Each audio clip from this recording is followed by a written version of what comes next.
Axiom Worldwide is the industry leader in the creation of non-surgical medical equipment, specifically the DRX9000. Although many patients who suffer from lower back pain have experienced positive results following treatment with the DRX9000, the team at Axiom Worldwide desired to further substantiate and document the science behind this remarkable device.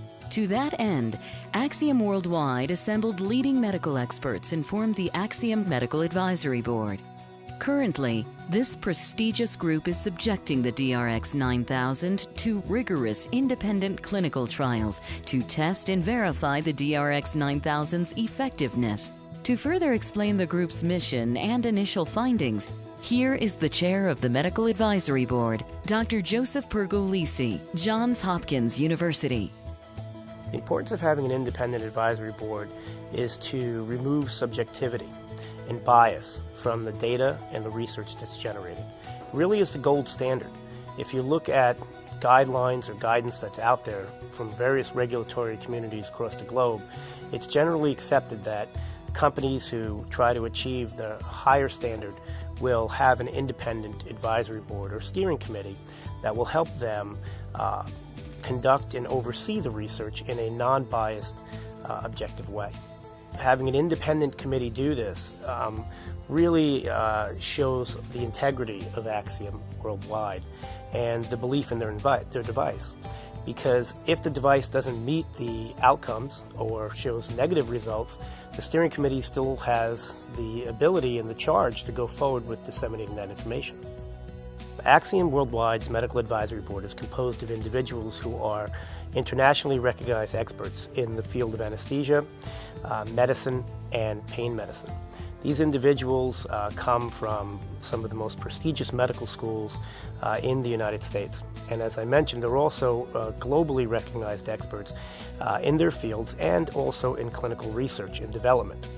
When we compare Axiom Worldwide to its competitors in the field of non-surgical spinal decompression, they far exceed any of the efforts that the competitors are doing in respect to the clinical research platform and in respect to the advisory board and steering committee profiles that they have. In the treatment of chronic lower back pain, there are many alternatives but little consensus. We typically will use three categories of treatment: the surgical, non-surgical, and pharmacological treatment pathways for our patients. We usually focus this on the origin and the specificity of the disease that the patient has. And when we try to get an understanding of comparative efficacy amongst these treatment groups, what we find is that the literature is still somewhat scanty, with ranges of from ineffective to somewhere up into the ranges of 80 or 90%. Non-surgical and non-invasive therapies are the most frequently and appropriately prescribed. The data that we've been able to generate for non-surgical spinal decompression in our studies is very encouraging, with rates greater than 80% effectiveness. Approximately 3 years ago, Axiom Worldwide engaged members of the Medical Advisory Board with the charge of developing a methodological plan of better understanding the scientific information related to spinal decompression, non-surgical spinal decompression. And in doing so, we mapped out a scientific platform which included a review of literature and various types of clinical research, retrospective case reviews, pilot studies, larger prospective trials. And we're currently in the midst of implementing that research project strategy. Going into the advisory board meeting in April of 2006, I was lucky enough to have been involved in the retrospective study. What we did is we went to 4 clinics in the Midwest and looked at 100 patients to see how their results were after treatment with the DRX9000. And what we found was that when patients came into the clinic, they had a score of 6 out of 10 in terms of pain. And after 2 months of treatment, their pain on average went down to 1 out of 10. I thought that was very impressive.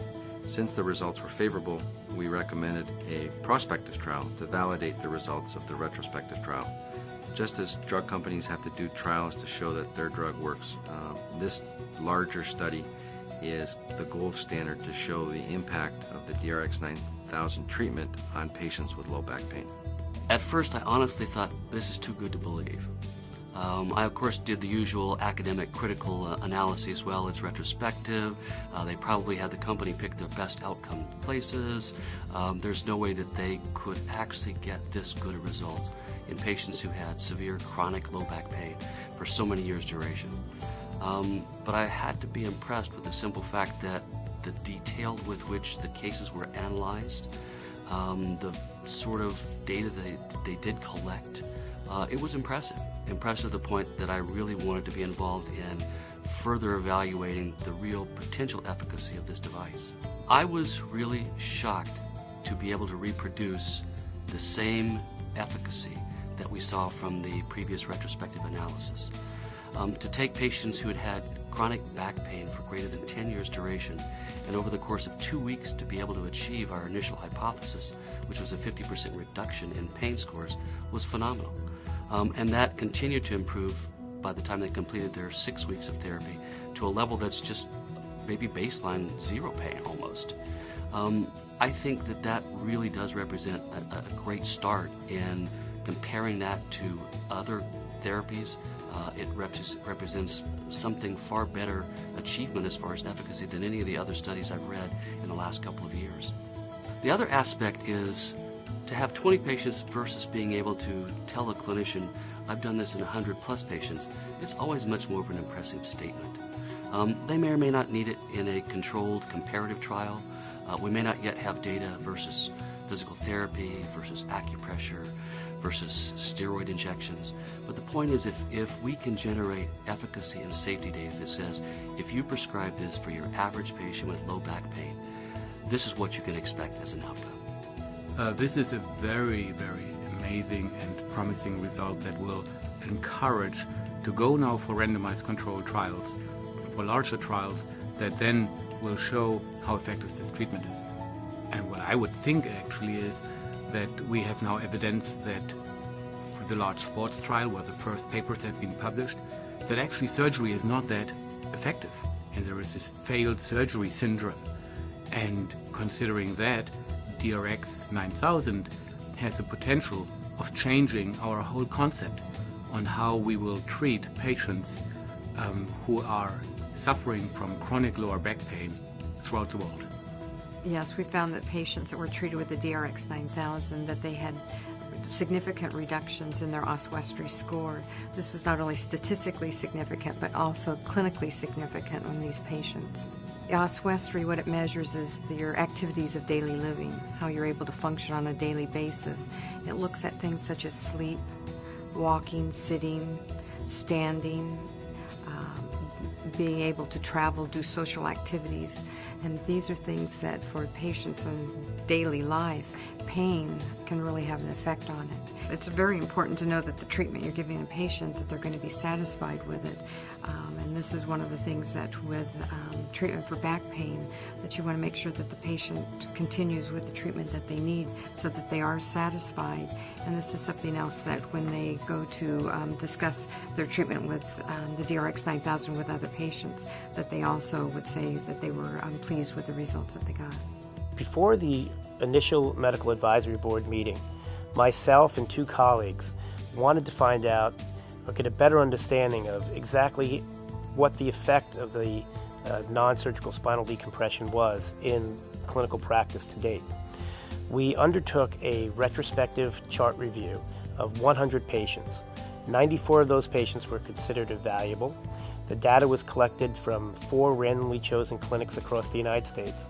We wanted to analyze how these patients were affected by the treatment, and also to find out some safety related to the device. It was very important that we did this review because for our own better understanding and also to be able to present the data to our colleagues in the future. What we found from this retrospective chart review is that patients actually did report improvements of pain, somewhere 90% of the patients that we contacted. They also reported that they had increased functionality, and there are no reports of serious adverse events. We went one step further. We actually then contacted these patients anywhere from 3 to greater than 9 months after treatment. And what we found is that these patients, 100% of them, said they would recommend treatment to somebody else. We found their patient satisfaction scores were very high, greater than 80%, and we found that these individuals did increase their daily activities. After the initial retrospective chart review, which is currently in press in Pain Practice, a peer-reviewed, accredited, cited journal, we presented the data to the Medical Advisory Board. And at the end of the meeting, the consensus from the board was that we should undertake a prospective pilot study. And this would be the first standardized prospective IRB-approved multi-center study on non-surgical spinal decompression. What we found is that the data from our pilot study, again, mimicked the data that we were able to extract from the retrospective study. Very similar results in efficacy, functionality, and the same apparent lack of serious adverse events. The objective of the larger prospective study that it's planned to commence in early 2008 is to explore the information that has been received from the pilot study and the retrospective trial, and to look at this on a larger scale. And the information that we're hoping to get out of this study will not only give us a better understanding of the effectiveness of this device and the safety related to the device, but also allow us to properly design larger, more sophisticated trials. When you look at chronic lower back pain, it's a major problem globally. And I think it's very exciting to be able to have a new type of therapy that we can offer our patients that may actually revolutionize how we treat chronic lower back pain from this point on. The data that we've been able to generate in our clinical trials and our retrospective review study are extremely encouraging.